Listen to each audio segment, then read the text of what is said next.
What's up, and welcome to Life Adventure Family. So ngayon, pag-uusapan naman natin ulit about eczema. Dahil gusto namin i-share ang mga experiences namin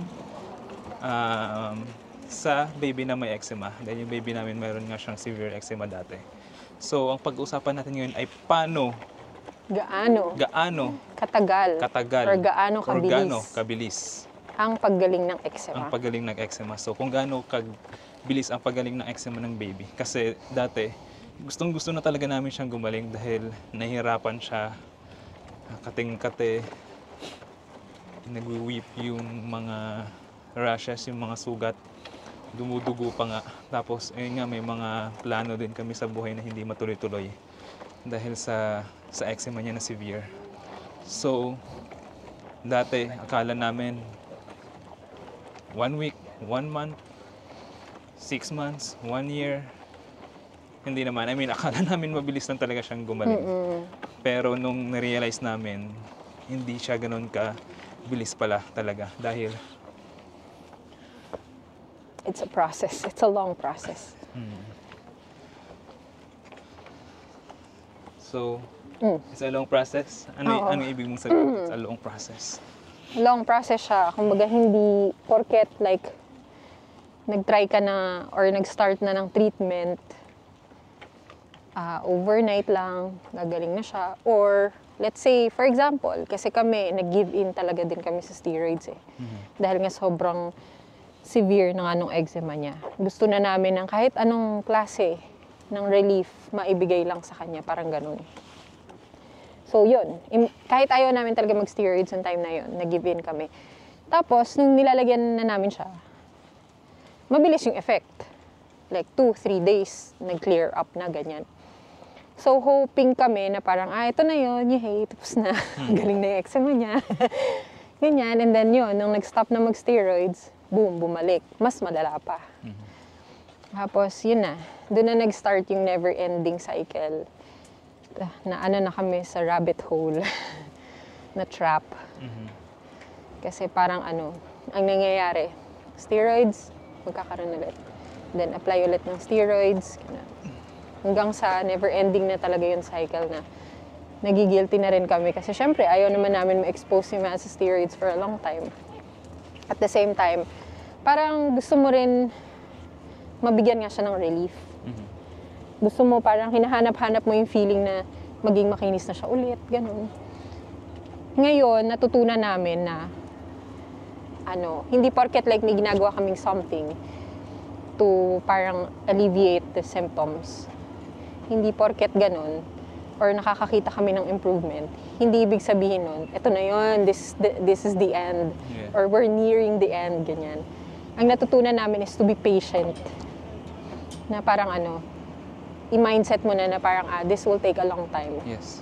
Bago mag-heal. Pero sige lang, let's do parang whatever it takes. Parang let's do what we think is best. At i-avoid lang talaga yung mga triggers. Like, continuously and hopefully forever. Yeah. So, natutunan namin tanggapin na may chance na mag-flare ulit siya, na may chance na babalik. Nandyan lang siya. Nandyan lang siya. Isang ganun lang ng trigger na ma-expose siya. For example, ma-expose siya sa mold. Ikot lang muna tayo.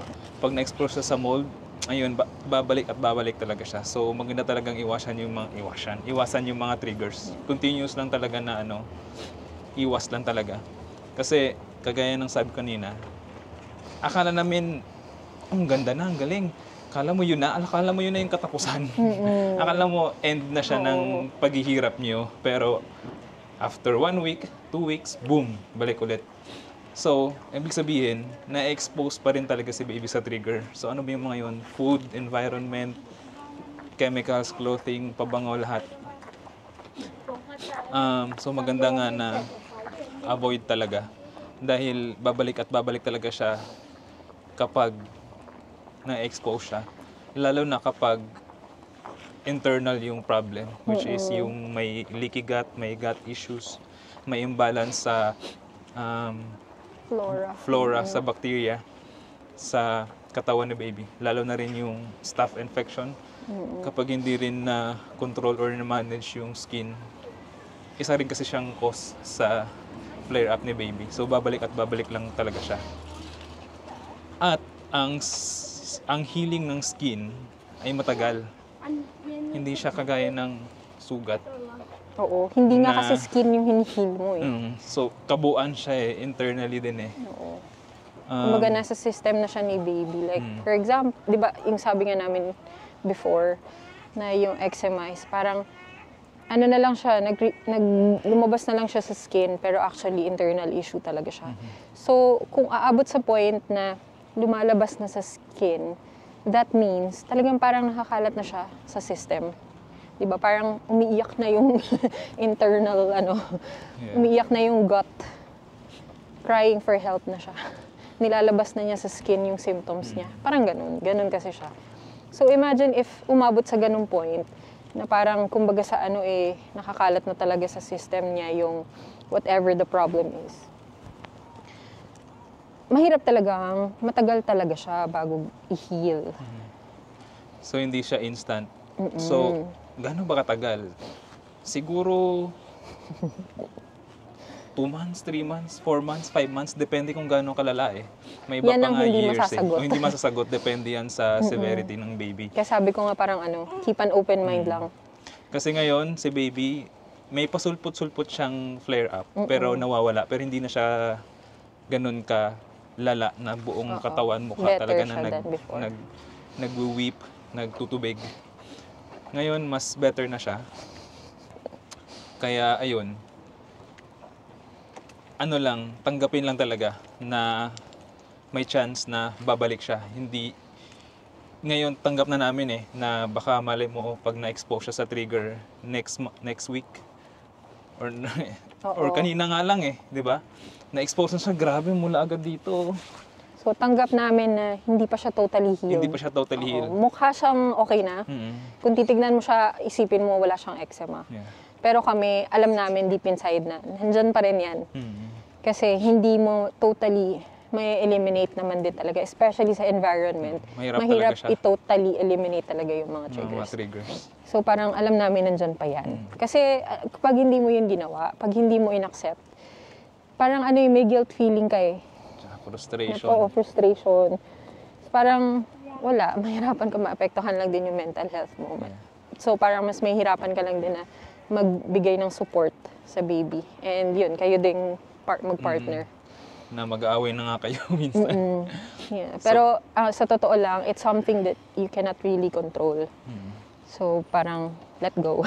Pero parang control whatever you can, which is yun nga, to eliminate the triggers. And then let the healing process take place. Parang ganun. Na takes a while, matagal talaga siya.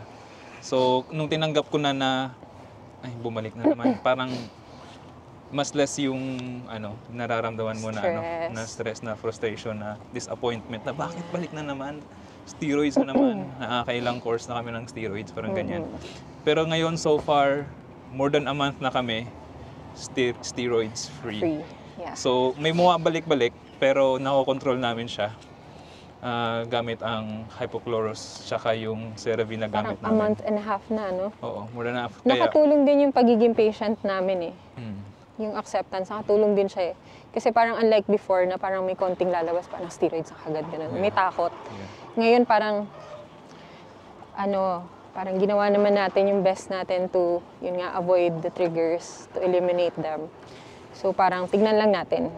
So ang nangyayari parang yun nga, medyo parang nagsusubside lang on its own din yung mga rashes niya na nagsusulputan. So ayun, yun yung sagot kung gaano katagal. Matagal. Matagal. Hindi naman namin nilalahat kasi may iba nga na parang mabilis lang. Yes. Karamihan nga sinasabi, ay mga outgrow yan, ganyan. Pero sa case namin, ever since parang 1 month old siya eh. Yes. Meron siya eh. Tapos ilan na ba siya? 1 year old na siya. Meron pa rin. So, yun. And yung iba parang yun nga, hanggang pagtanda na. Yes. So, ayan. Ito yung na-share namin sa inyo. At pag next time, Saloobin.